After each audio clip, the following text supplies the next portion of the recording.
ফেসিবাদ মুক্ত বাংলাদেশে আর কখনো যাতে ফেসিবাদী জন্ম না হয় কোন এবং বাংলাদেশের মানুষ গণ অভ্যুত্থানের মধ্য দিয়ে সেই ফেসিবাদী ফেসিস্ট শক্তি আওয়ামী লীগ এবং তার নেত্রী শেখ হাসিনাকে বাধ্য করেছে বাংলাদেশ ছেড়ে পলায়ন করতে। এখন সেই পলাতক স্বৈরাচার দেশে বিদেশের তার সহযোগীদের মধ্য দিয়ে বাংলাদেশে আবার ষড়যন্ত্র করার পায়তারা করছে।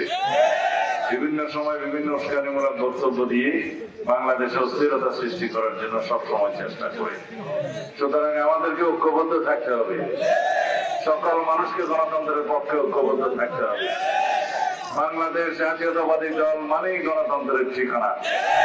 শহীদ রাষ্ট্রপতি জিয়াউর রহমান জিয়া উদ্যানে শুয়ে আছে, এই গণতন্ত্রের রক্ষা কবচ হিসেবে বাংলাদেশের গণমানুষের নেত্রী দেশনেত্রী বেগম খালেদা জিয়া বাংলাদেশে এখনো জীবিত আছে এবং এই গণতান্ত্রিক সংগ্রামে ফেসিবাদ বিরোধী আন্দোলন সংগ্রামে চূড়ান্ত নেতৃত্ব দিয়ে আমাদের নেতা বিএনপির ভারপ্রাপ্ত চেয়ারম্যান জনাব তারেক রহমান আবার ফেসিবাদ বিরোধী সংগ্রামে জয়ী হয়েছেন।